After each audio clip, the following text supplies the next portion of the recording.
Merhabalar arkadaşlar. Hadi Örsen'in YouTube kanalıma hepiniz hoş geldiniz. Bugünkü videomda 2 yaş ölçülerinde hem kız hem de erkek bebeklerde kullanabileceğiniz çok tatlı, çok kolay bebek hırkasının anlatımını yapacağım. Hırkamızı yakadan başlayarak örüyoruz. Beden kısmını tamamladıktan sonra yaka kısmından ilmek çıkarıp yaka lastiğini örüp hırkamızı tamamlıyoruz. Hırkamızda 2 yumaktan biraz fazla ip kullandım. 3,5 numara şiş kullanarak da hırkamı tamamladım. İpim 100 gramı 250 metre uzunluğunda olan Nako Elite Baby anti peeling özelliğe sahip. Bu renkte örmek isterseniz de renk kodumuz 6692. Hırkamızın ölçüleri de şöyle. Beden genişliği 30 santim. Beden uzunluğu 35 santim. Kol boyu ise 32 santim. Hırkamızda 3 adet de ahşap düğme kullandım. Hırkamızın arkasını da göstermek istiyorum. Hırkamızın arkası da böyle. Modeli sadece kollarımıza uyguladık. Gerçekten çok güzel bir bebek hırkası oldu. Ben çok severek ördüm. Umarım sizler de beğenirsiniz. Kanalıma abone değilseniz ücretsiz olarak abone olabilirsiniz. Yeni örgü videolarımdan haberdar olmak için de bildirim zilini açabilirsiniz. Beğeni ve yorumlarınızla beni desteklerseniz sevinirim. Şimdi hırkamızın yapılışına geçelim. Herkese kolay gelsin. Hırkamıza yakadan başlayıp örüyoruz arkadaşlar. 3,5 numaralı şişe 55 ilmek atarak başlıyoruz. İlmeklerimi şişime attım. Şimdi arka yüzdeyim. İlk ilmeği örmeden alıyorum. Bu sırada bütün ilmeklerimi ters olarak öreceğim.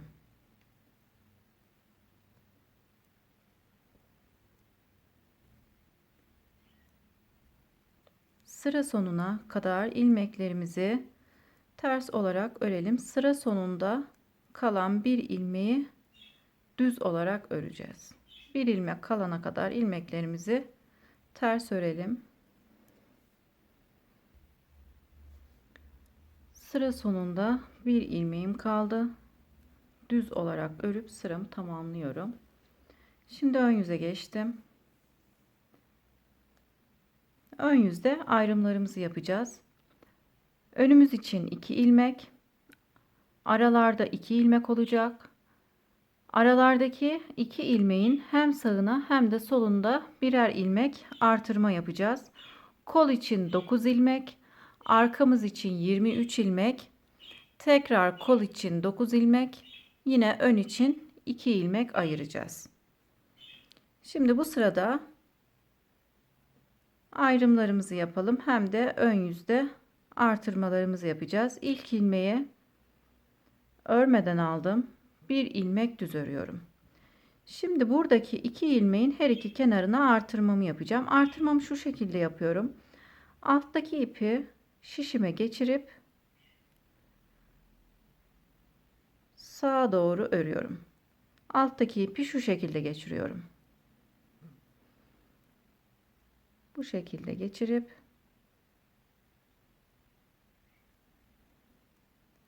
ilmeği sağa doğru örüyorum. Şimdi 2 ilmek düz örüp yine aynı şekilde alttaki ipi bu defa şu şekilde geçiriyorum. Sağ tarafta bu şekilde, sol tarafta da önden batarak ipi şişime geçirdim. İlmeği bu defa sol tarafa doğru, yönünün sol tarafa doğru gelmesi için bu şekilde örüyorum. Buradaki artırdığımız ilmeği sağa doğru, buradakini de sola doğru örüyoruz. 2 ilmeğin her iki kenarında birer ilmek artırma yapmış oldum. Şimdi kol için 9 ilmek öreceğim. 1 2 3, 4, 5, 6, 7, 8, 9. Kolum için 9 ilmek ördüm. Yine buradaki 2 ilmeğin her iki kenarına birer ilmek artırma yapacağım. Ayrımları ilmek ayracıyla da belirleyebilirsiniz arkadaşlar. Ben örerken zorlandığım için ilmek ayracı takmadım. Sizler iple ya da ilmek ayracıyla belirleyebilirsiniz. Yine ilmeğimi sağa doğru ördüm. Bir ilmek artırmış oldum. 2 ilmek düz örüyorum. Bu defa alttaki ipi şu şekilde şişime takıp sola doğru düz olarak örüyorum. Artırmalarınızı farklı da yapabilirsiniz arkadaşlar. Hangisi kolayınıza giderse o şekilde artırma yapabilirsiniz. Şimdi her iki ilmeğin her iki kenarına birer ilmek artırmamı yaptım. Şimdi arkada olan 25 ilmeğimi öreceğim. 1, 2, 3,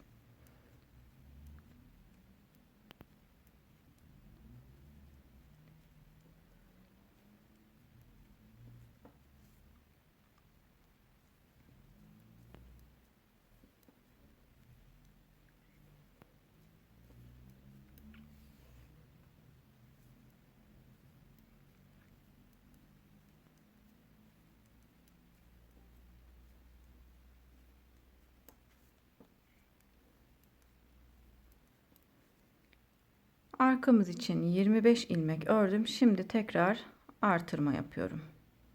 Sol şişimle alttaki ipe girip sağa doğru düz olarak örüyorum. 2 ilmek düz örüp bu defa sol şişimle önden girip bu defa artırmış olduğum ilmeği sola doğru örüyorum. Yine 2 düz ilmeğimizin her iki kenarına birer ilmek artırmamızı yaptık. Şimdi kolda olan ilmeklerimi öreceğim. 9 ilmek örüyorum. 2, 3,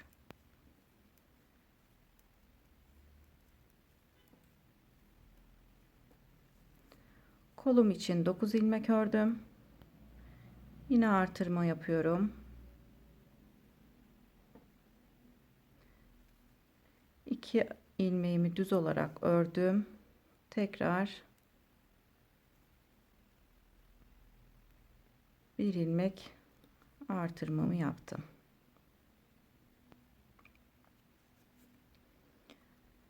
Önümüz için 2 ilmeğimiz kaldı.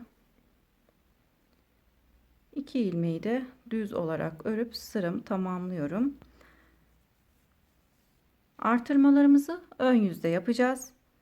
Arada olan 2 düz ilmeğimizin hem sağına hem de soluna her ön yüzde robamız bitene kadar artırmalarımızı yapacağız. Şimdi arka yüze geçtim. İlk ilmeği örmeden aldım. Diğer ilmeklerimi ters olarak örüyorum. Sıra sonunda bir ilmeğim kalana kadar ilmeklerimi ters olarak öreceğim.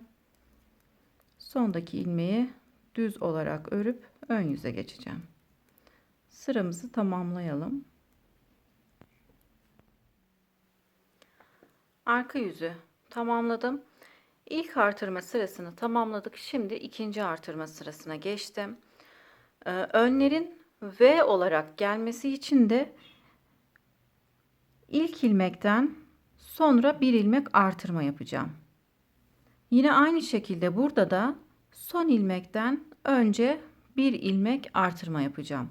Önlerimizin şu şekilde V olarak gelmesi için kenarlarda artırma yapacağız. Fakat her ön yüzde değil arkadaşlar. 4 sırada bir artırmamızı yapacağız. Yani şimdi ikinci artırma sırasındayız.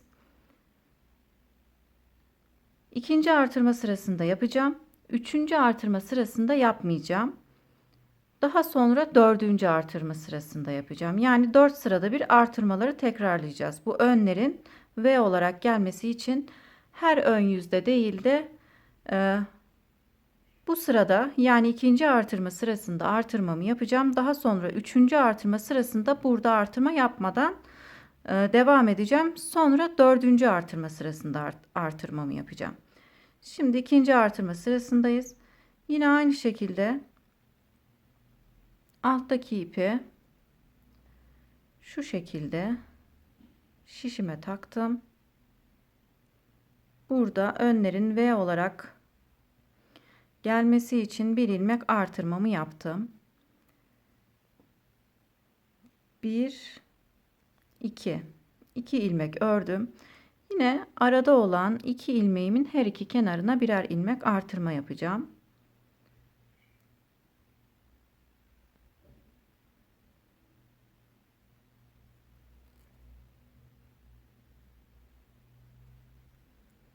Bir ilmek artırdım. 2 ilmek düz ördüm.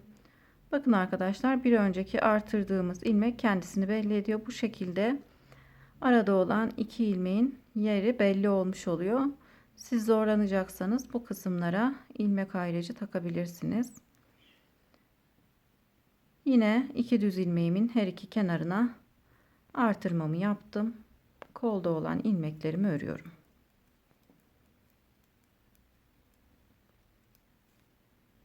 Model kurulumuna diğer ön yüzde geçeceğiz.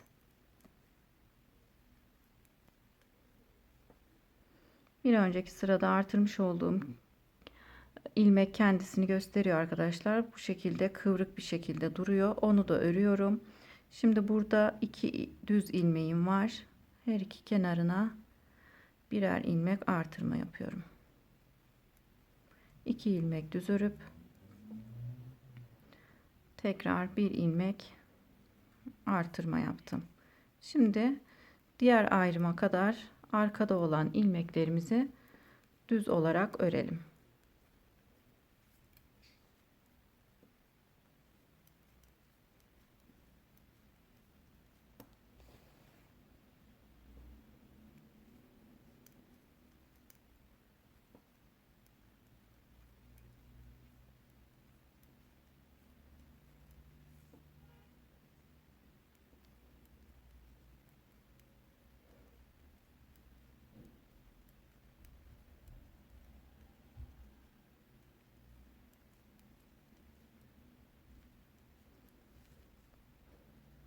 Arada olan 2 düz ilmeğime kadar düz örerek geldim. 2 düz ilmeğimin her iki kenarında artırma yapıyorum. 2 ilmek düz örüp bu defa artırmamı sola doğru yaptım. Şimdi kolda olan ilmeklerimi düz olarak örüyorum.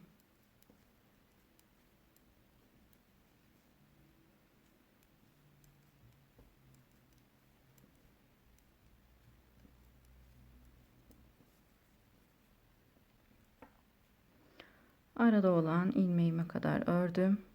Arada olan düz ilmeğimin her iki kenarına birer ilmek artırma yapıyorum. Şimdi 3 ilmeğim kaldı. İkisini düz olarak ördüm. Yine buraya bir ilmek artırma yapacağım. Yine alttaki ipi şişime takarak artırmamı yapacağım. Ya da arkadaşlar, isterseniz artırmalarınızı şu şekilde ipi kıvırarak da yapabilirsiniz. Hangisi kolayınıza gelirse artırmalarınızı o şekilde yapın. Çünkü bu kenardan ilmeği almak biraz zor. Önden takıp ilmeği sol tarafa doğru düz olarak örüyorum. Yine buraya yakasının V olarak gelmesi için bir ilmek artırma yaptım. Sondaki ilmeği düz olarak örüyorum. Şimdi arka yüze geçtim. Arka yüzümüzü ters örerek tamamlayalım. Sıra sonundaki ilmeği ise düz olarak örelim.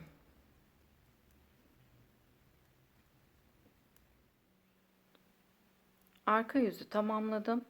Ön yüze geçtim. Şimdi 3. artırma sırasındayız. Artırmalarımız da kendisini gösterdi arkadaşlar. 1 2. Şimdi 3. artırma sırasındayız. Yakası için bu sırada artırma yapmayacağım. 4 sırada bir artırma yapıyoruz. İkinci artırma sırasında artırmamızı yaptık. Daha sonra yakası için 4. 6. 8. 10. sıralarda artırma yaparak devam edeceğiz. Toplamda roba kısmını 20 artırma sırası öreceğiz. Bu sırada yakası için artırma yapmadan örüyorum. Ayrım kısmına kadar ilmeklerimi düz olarak ördüm. Yine arada olan iki ilmeğimizin her iki kenarına birer ilmek artırma yapıyoruz. Şimdi hem de bu sırada arkadaşlar model kurulumuna geçeceğiz. Modelimizi sadece kollara uygulayacağız. Artırmamı yaptıktan sonra kolda 1 2 artırmış olduğumuz ilmekle 3 ilmek ördükten sonra modelimizi kuruyoruz. Buradaki ilmeğe 4 sıra söküyorum. Bir önceki videomda modeli izlediyseniz arkadaşlar modeli rahatlıkla örersiniz. İlmeği söktüm. Daha sonra ilmeğin içerisine girip bütün ilmekleri birlikte ördüm. Bir ilmek düz ördüm. Bir ilmek söküyorum. 1 2 3 4 ilmeğin içerisine girip hepsini birlikte örüyorum. Bir ilmek düz örüp bir ilmek söküyorum. Sıramız bu şekilde devam ediyor. Bir ilmek söküp bir ilmek örüyoruz. Şimdi bir ilmek düz ördükten sonra bir ilmek daha söküyorum. İlmeği 4 sıra söküp ilmeğin içerisine girip düz olarak örüyoruz. Modelimiz 2 sıradan oluşuyor arkadaşlar. Bir ilmek düz örüp tekrar bir ilmek söküyorum.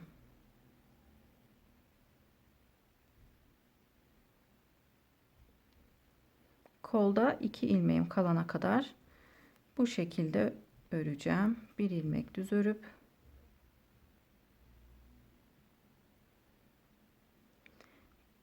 diğer ilmeği 4 sıra söküp ilmeğin içerisine girerek düz olarak örüyorum.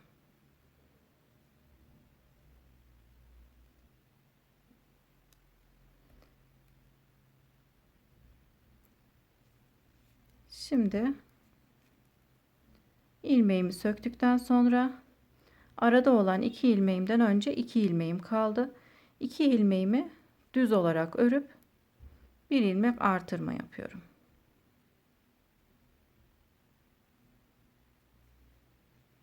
Burada 3 ilmeğim oldu. Yine burada modele başlarken de yine ilmeğimizi sökmeden önce artırmış olduğumuz ilmekle 3 ilmeğimiz vardı. Burada yine sökmüş olduğumuz ilmekten sonra da 3 ilmeğimiz var. 2 ilmek düz örüp bir ilmek artırma yapıyorum. Arkada olan ilmeklerimi düz olarak örüyorum. Ayrım kısmına kadar ilmeklerimizi düz olarak örelim.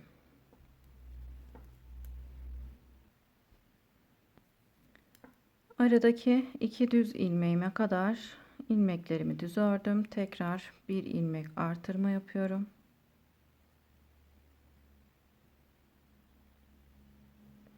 İki ilmek düz örüp bir ilmek daha artırma yaptım. Artırma yaptığım ilmeği sayıyorum. 1 2 3. Şimdi model kurulumuna geçip ilmeğimi söküyorum. Bu ilmeğimden önce 3 ilmeğim var arkadaşlar. 4 sıra ilmeğimi söktüm. İlmeğin içerisine girip ilmeği düz olarak örüyorum. Bir ilmek düz örüp tekrar ilmeğimi 4 sıra söküyorum.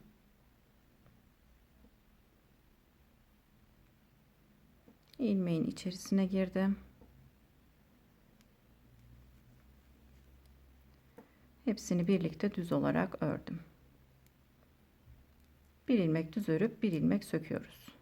Sökmüş olduğumuz ilmeği de 4 sıra söküp ilmeğin içerisine girip ilmeği düz olarak örüyoruz. Bir ilmek düz örüp bir ilmek söküyorum. Kolda 2 ilmeğim kalana kadar bu şekilde örmeye devam ediyorum.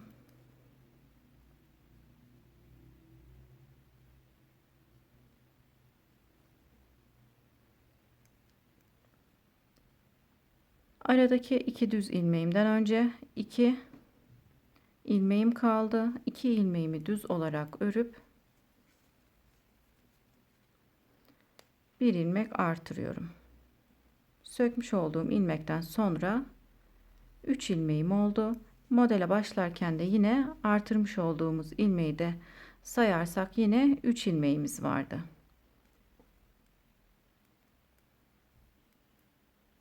İki ilmek düz örüp bir ilmek artırma yaptım. Önde olan ilmeklerimi düz olarak örüp sıramı tamamlıyorum. Şimdi modelimizin birinci sırasını tamamladık. Modelde ikinci sırasını örmeye geçtik. Modelimizin ikinci sırasını tamamen ters olarak örüyoruz. Şimdi sıramızı ters olarak örüp tamamlayalım.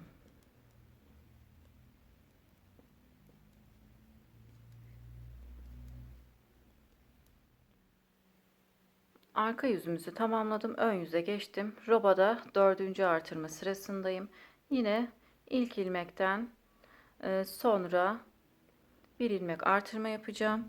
Burada da son ilmekten önce bir ilmek artırma yapacağım. Yakamızın V olarak gelmesi için bir ilmek artırma yapmamız gerekiyor.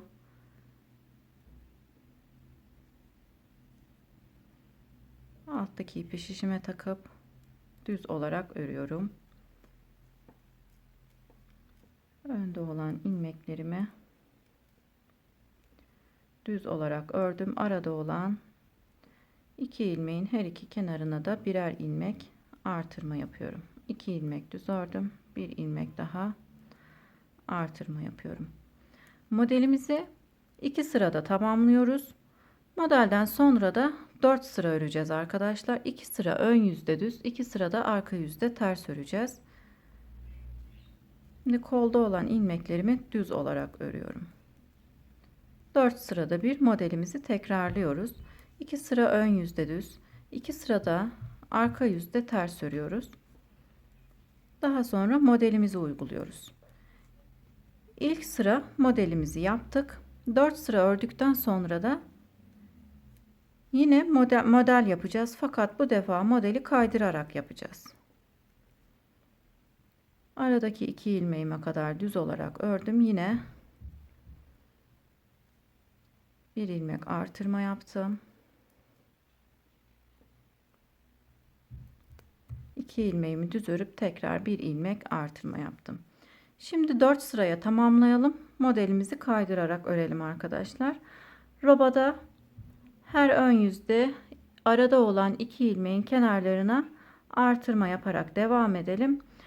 Bu kenarda da yakası için ikinci artırma sırasında, dördüncü artırma sırasında, altıncı artırma sırasında artırmalarımızı yaparak devam edelim. Yine bu kenarda da yakası için aynı şekilde artırmalarımızı yapalım. Modelden sonra 4 sıraya tamamlayıp gelelim. Modelden sonra 2 sıra arka yüzde, 2 sırada ön yüzde, toplamda 4 sıra ördüm. Şimdi bu sırada tekrar model kurulumunu yapacağım. İlk ilmeği aldım. 6. artırma sırasındayız. Yine burada yakası için bir ilmek artırma yapıyorum.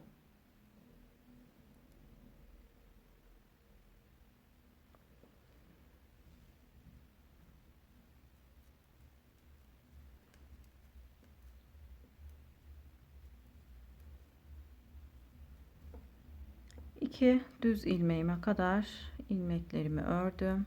2 düz ilmeğimin her iki kenarında yine artırmamı yapıyorum. 2 ilmek düz örüp tekrar bir ilmek artırma yapıyorum. Şimdi modelden önce yine 3 ilmeğimiz olacak. Artırdığım ilmeği sayıyorum. 1 2 3. 3 ilmek ördüm. Yine de şu buradan kontrol edelim arkadaşlar. Bu modelde bu ilmeği sökmüştük.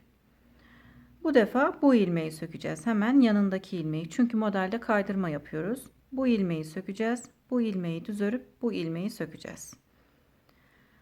Buradaki 3 ilmek değişmiyor arkadaşlar. Her modelden önce 3 ilmek örüp bir ilmek söküyoruz.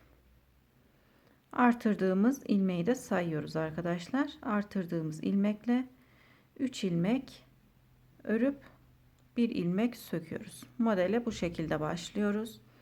Bir ilmek düz örüp bir ilmek söküyorum. Modelde kaydırıyoruz.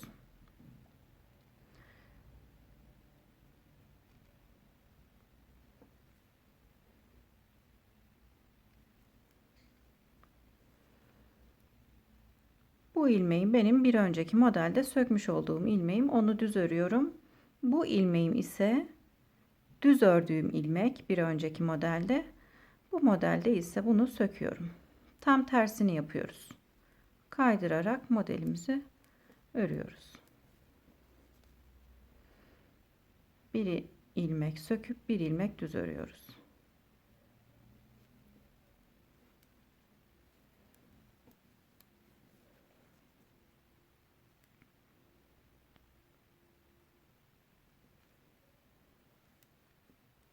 Bir ilmek düz örüyorum.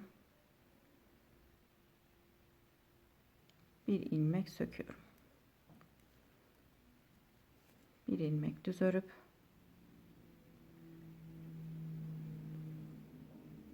bir ilmek söküyorum.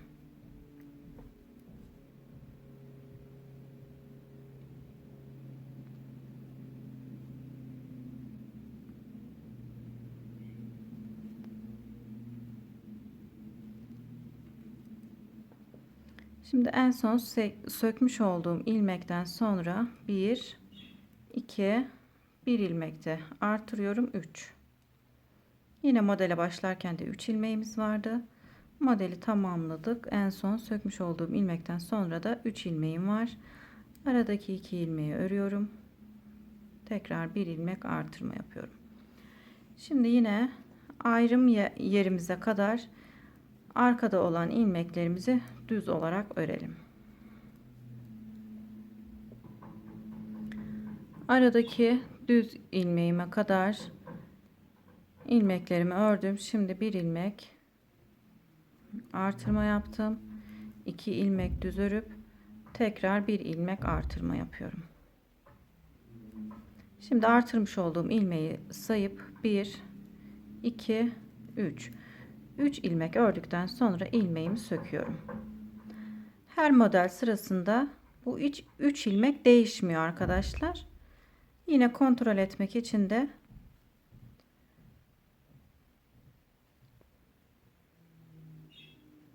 ilmekleri şu şekilde de bakabiliriz. Bu ilmeğim benim bir önceki modelde sökmüş olduğum ilmeğim. Bu defa yanındaki ilmeği sökeceğim. Bunu düz öreceğim. Bu ilmeği de sökmüş oldum. Şimdi söktükten sonra bir ilmek düz örüp bir ilmek söküyorum. Modelde bu şekilde kaydırma yapıyoruz. Bir önceki modelde sökmüş olduğumuz ilmeği düz örüp düz ördüğümüz ilmeği de ikinci modelde söküyoruz. Sıralama bu şekilde devam edecek. Toplamda 20 artırma sırası olana kadar öreceğiz arkadaşlar. Robamızda 20 artırma sırası olana kadar bu şekilde örelim. Robada her ön yüzde artırma yapıyoruz. Yakamız için sadece kenarlarda her 4 sırada bir artırma yapıyoruz. Robadaki ikinci artırma sırasında artırmamızı yaptık. 4. 6. 8. 10. 12. bu şekilde 20 artırma sırasına kadar bu şekilde artırmaları devam edeceğiz.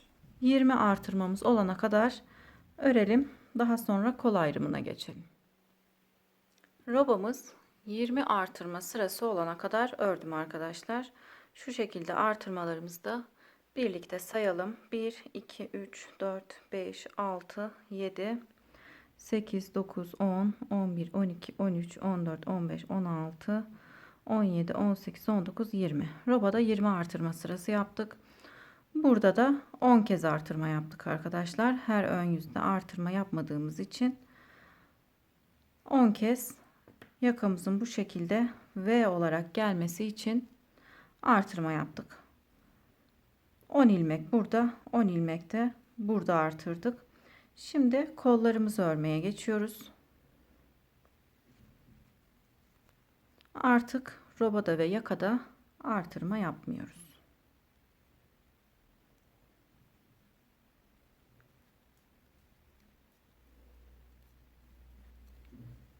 Ayrım kısmımıza kadar ilmeklerimizi örelim.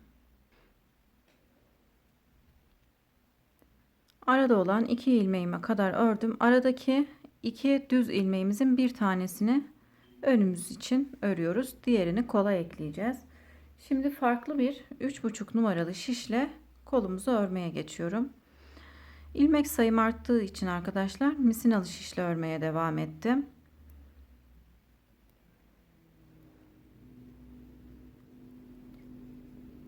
Yine kolda modelimizi örerek devam edeceğiz. Her 4 sırada bir modelimizi tekrarlayacağız. Yine kaydırmalı olarak devam ediyoruz. Şu şekilde bakıyorum. Bir önceki modelde bu ilmeğim benim sökmüş olduğum ilmeğim. Bu modelde şimdi bu ilmeğimi sökeceğim. Bunu düz öreceğim. Bunu söküp bunu düz öreceğim. Yani yine 3 ilmek düz öreceğiz. 2, 3. Tekrar bakalım. Sökmüş olduğum ilmek. Bunu sökeceğim. Bunu düz örüp bunu sökeceğim. Şimdi burada yine ilmeğimi 4 sıra söküyorum.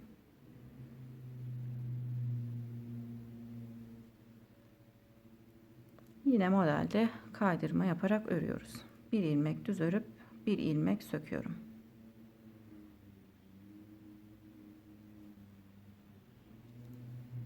Bir ilmek düz örüyorum. Bir ilmek söküyorum.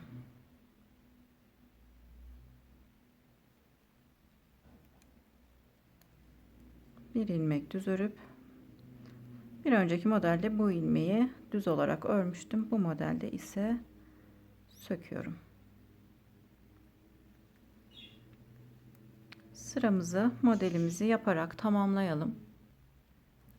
Sıra sonuna kadar geldim. En son bir ilmek söktüm. 1, 2 ilmek ördüm. Bir ilmekte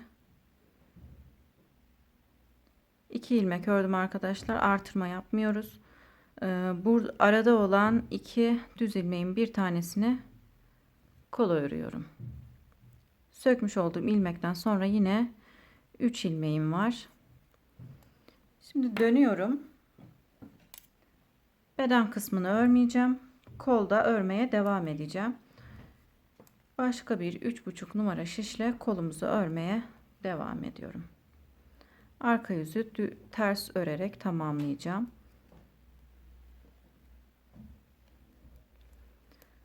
Kolda biraz ilerleyelim arkadaşlar. Modelde kaydırma yaparak devam edelim. Kolumuzda biraz ilerleyelim. Daha sonra kolda kenarlarda birkaç ilmek keseceğiz. Kolumuzu biraz ördüm. 1, 2, 3, 4, 5, 6, 7, 8, 9, 10, 11, 12. 12 model ördüm arkadaşlar toplamda. Şimdi her iki kenarda da birer ilmek keseceğim. Kesimlerimi şöyle yapıyorum. İlk ilmeği örmeden alıp buradaki ilmeğin yönünü çevirip 2 ilmeği birlikte örerek kesiyorum. Sıra sonunda 3 ilmeğim kalana kadar ilmeklerimi düz olarak öreceğim.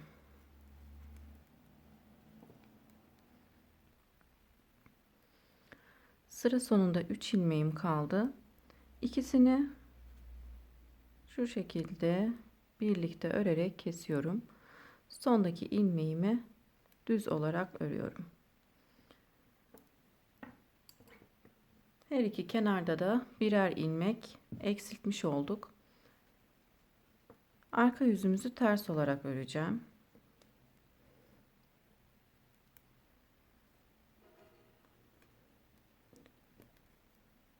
Arka yüzü ters örerek tamamlayalım.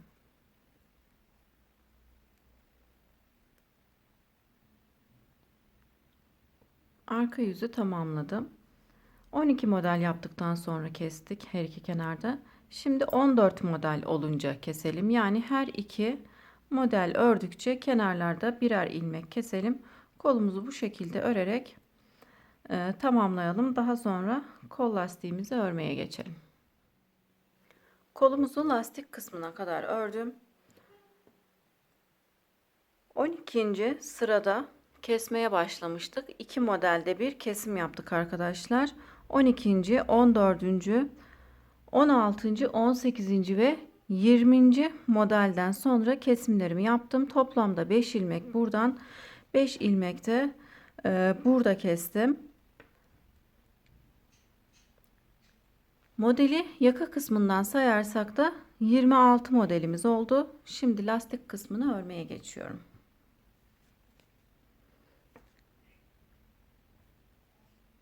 Yine aralarda kesimlerimiz olacak. İlk ilmeğimi örmeden aldım. Bir ilmek ters, bir ilmek düz, bir ilmek ters, bir ilmek düz olarak lastik kısmımızı öreceğim.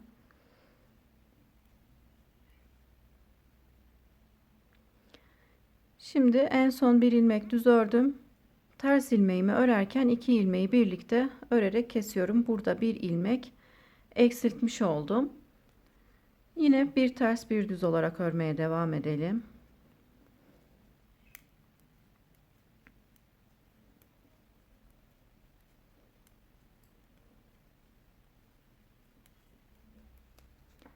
Yedi ilmek ördüm şimdi kestikten sonra.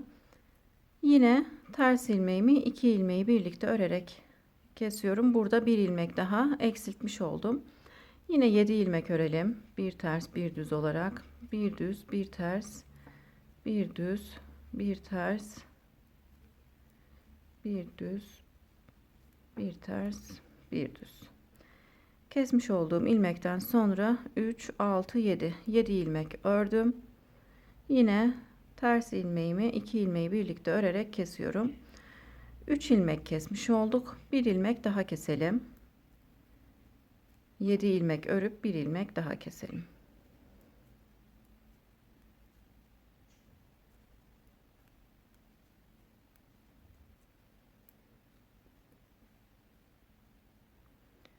Yedi ilmek ördüm. 2 ilmeği birlikte örerek kestim. 4 ilmek daha eksiltmiş olduk. Lastik kısmına başlarken. Şimdi lastik kısmımızı bir ters bir düz olarak öreceğim. Ön yüzde örmüş olduğum düz ilmekleri arka yüzde ters, ters ilmekleri de düz olarak örelim. Yine bir düz, bir ters, bir düz, bir ters olarak devam ediyor.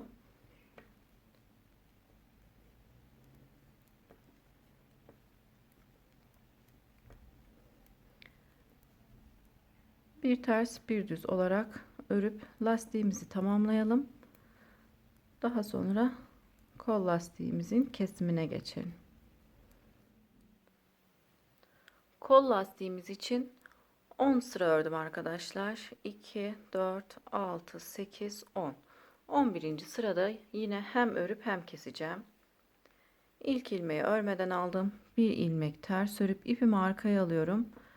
Bir önceki ilmeği üzerinden geçirerek kesiyorum. Şimdi burada olan düz ilmeğimi düz olarak örüp yine bir önceki ilmeği üzerinden geçirerek kesiyorum. İpimi öne aldım. Ters ilmeğimi ters örüp ipimi arkaya alıyorum. Bir önceki ilmeği üzerinden geçirerek kesiyorum. Düz ilmeklerimizi düz, ters ilmeklerimizi de ters olarak örüp bir önceki ilmeği üzerinden geçirerek ilmeklerimizi kesiyoruz.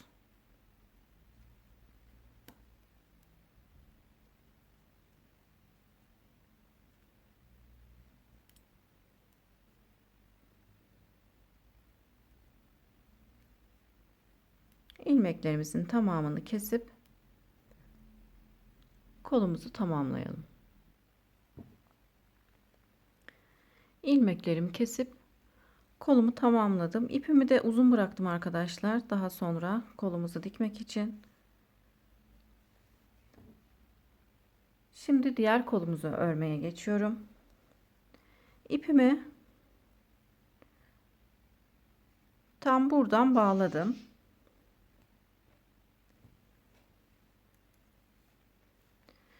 Şimdi ilmeklerimi buradaki ayrım kısmına kadar öreceğim.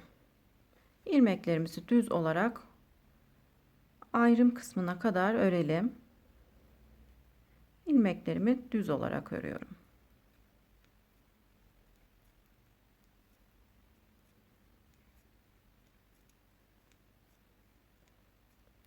Ayrım kısmına kadar ilmeklerimizi örelim. Ayrım kısmımıza kadar ördüm. Arada olan iki düz ilmeğimizin bir tanesini arkaya örüyorum arkadaşlar. Arkamıza ekledim. Diğer düz ilmeği ise kolumuz için öreceğim. Şimdi bu kolumu örmeye geçiyorum. Yine diğer kolumuzu örmüş olduğumuz gibi arada olan ilmeklerin bir tanesini kola, bir tanesini arka bedene ekledim. Burada da yine arada olan iki düz ilmeğimizin bir tanesini öne ekleyeceğim. Diğerini kola ekleyeceğim arkadaşlar. Diğer kolumuzu örmüş olduğumuz gibi kesimlerimizi aynı yerlerde yapalım. Model sayısını da aynı yapıp daha sonra kolumuzun lastik kısmını örüp bu kolumuzu da tamamlayıp beden kısmını örmeye geçelim. İki kolumu da tamamladım. Daha sonra ön parçanın koltuk altından tam bu kısımdan ipimi bağladım. Beden kısmını örmeye geçiyorum.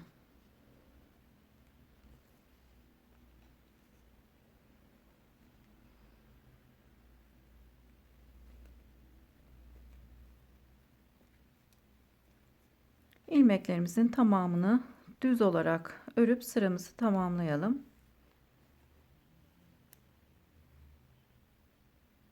Sıramı tamamladım. Yaka kısmımızın V olarak gelmesi için burada artırma yapıyorduk. Artık artırma yapmıyoruz. Artırmalarımızı tamamladık. Şimdi arka yüze geçiyorum. Arka yüzde ilmeklerimi ters olarak öreceğim. İlk ilmeği örmeden aldım. Diğer ilmeklerimi ters olarak örüyorum. Ön parçada olan ilmeklerimizi ters olarak örelim.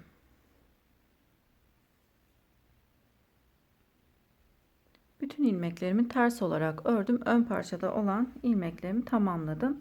Şimdi arka parçada olan ilmeklerimi örmeye geçeceğim. Koltuk altında artırma yapmayacağım arkadaşlar. Burada artırma yapmadan direkt arka bedende olan ilmeklerimizi ters örerek devam ediyorum.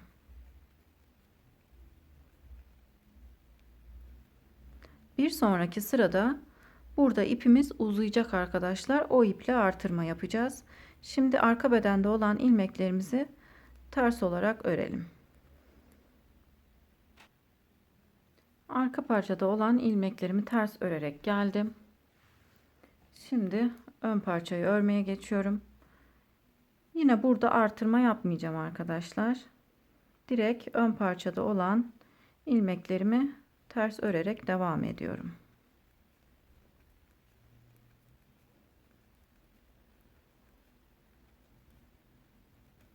Sıramızı ters örerek tamamlayalım.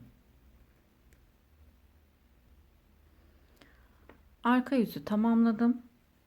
Ön yüze geçtim. Ön yüzde ilmeklerimizi düz olarak örüyoruz.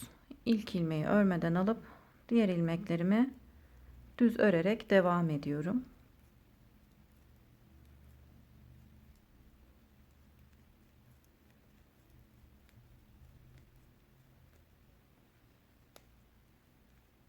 Koltuk altına kadar ilmeklerimizi düz olarak örelim. Ön parçada olan ilmeklerimi düz olarak ördüm. Şimdi koltuk altına gelince şu şekilde ipim uzadı arkadaşlar. Buradaki iple artırma yapacağım. Yani burada 2 ilmek artırma yapacağız. İpim tekrar uzadı. İpi şu şekilde şişe geçirip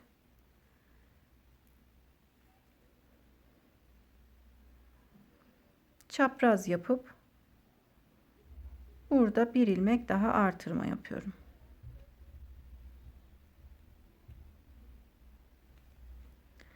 Koltuk altında 2 ilmek artırma yapmış olduk. Diğer koltuk altına kadar ilmeklerimizi düz olarak örelim. Yine diğer koltuk altında da 2 ilmek artırma yapacağız. Diğer koltuk altına kadar düz örerek geldim. Yine uzayan ipimle şu şekilde sol şişime geçirip ipi çapraz yapıp bir ilmek artırma yaptım. Bir ilmek daha artırma yapacağım. Yine aynı şekilde bir ilmek daha artırmamı yaptım. Ön parçada olan ilmeklerimi düz olarak örmeye devam ediyorum.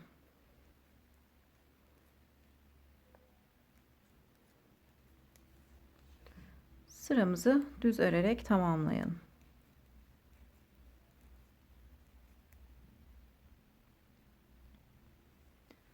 Sıramı tamamladım. Şimdi arka yüze geçip arka yüzde ilmeklerimi ters olarak öreceğim.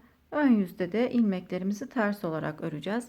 Beden kısmını lastik kısmına kadar şişimizde olan ilmeklerimizle arka yüzde ters, ön yüzde düz olarak örüp beden kısmını tamamlayalım. Daha sonra beden kısmında lastik örmeye geçeceğiz. Beden kısmını 101 sıra örerek tamamladım. Yaka kısmından ölçersek 30 santime denk geliyor arkadaşlar. Şimdi lastik kısmımızı bir ters bir düz olarak 10 sıra örüp 11. sırada keseceğiz.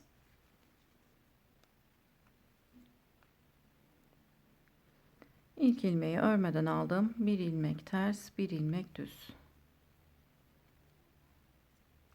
Bir ters, bir düz olarak toplamda 10 sıra örelim. Ön yüzde örmüş olduğumuz düz ilmekleri arka yüzde ters, ters ilmekleri ise arka yüzde düz olarak örelim. Kolu kesmiş olduğumuz gibi kesip beden kısmını tamamlayalım. Daha sonra yakası için ilmek almaya geçelim.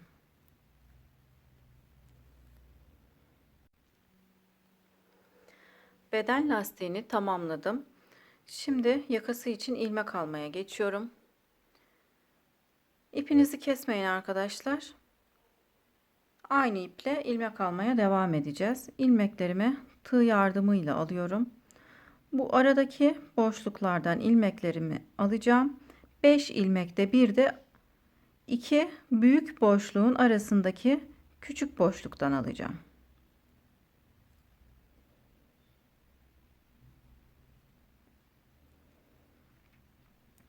Bir, şu şekilde 2, 3, 4, 5. 5 tane büyük boşluktan ilmek çıkardım. Şimdi iki büyük boşluğun arasında olan buradaki küçük boşluktan da bir ilmek çıkarıyorum. Tekrar büyük boşluktan 5 ilmek çıkarıyorum. 1, 2, 3, 4, 5. Şimdi aradaki küçük boşluktan bir ilmek çıkarıyorum. Bu şekilde ilmeklerimizi alalım.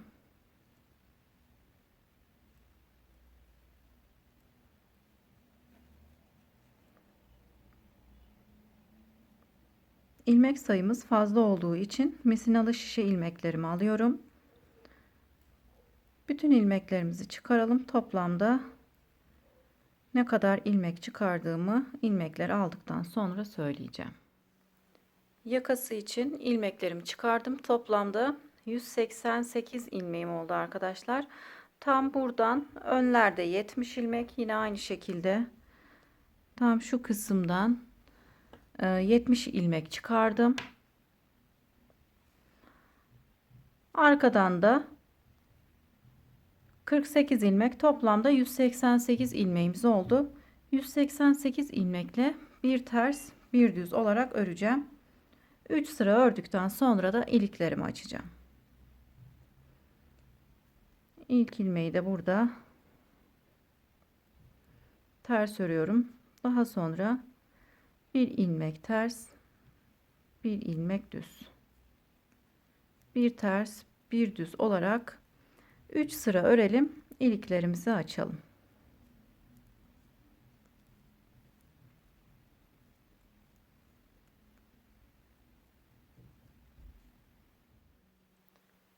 Yaka lastiğimiz için 3 sıra ördüm. Az olduğunu düşündüğüm için 2 sıra daha ördüm. 1 2 3 4 5. 5 sıra ördükten sonra iliklerimizi açalım. 3 tane ilik açacağız. İlik yerlerimizi de ilmek ayracı takarak belirledim. İlk ilmeği örmeden alıyorum. 1 2 3 4 5 6 ilmek ördükten sonra alttaki ipi sol şişime takıp düz olarak örüyorum. En son ters ördüğüm için takmış olduğum ilmeği düz olarak örüyorum. Yandaki 2 ilmeği birlikte örerek kesiyorum. Kesmiş olduğum ilmeği sayıp 17 ilmek öreceğim. 1 2 3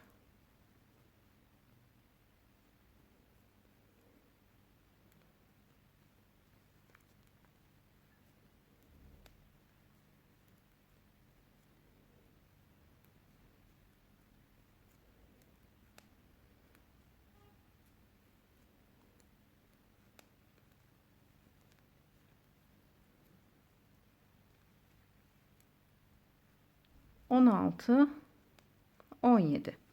17 ilmek ördükten sonra ikinci iliğimi açacağım. Yine alttaki ipi sol şişime takıp en son ilmeği ters ördüğüm için takmış olduğum ilmeği düz olarak örüyorum. Yandaki 2 ilmeği birlikte örerek kesiyorum. İkinci iliğimi de açmış oldum. Yine kesmiş olduğum ilmeği sayıp 1 2 3 4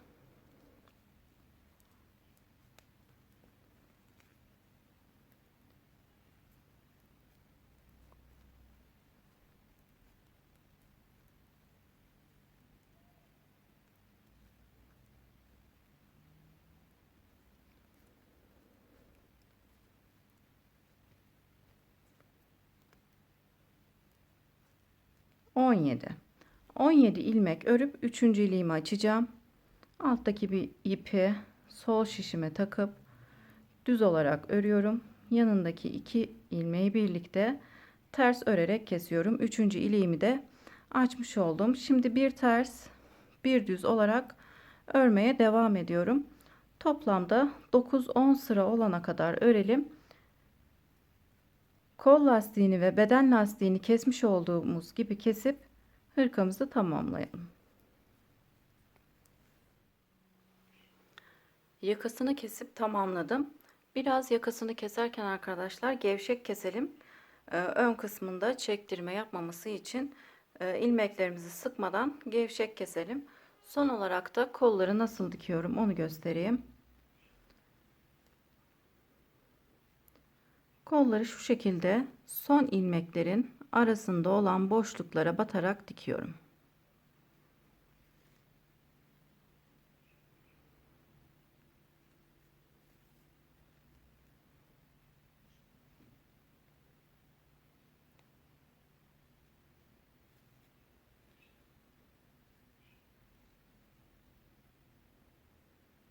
Diğer kolumu diktim. Bu kolumuzu da dikip tamamlayalım.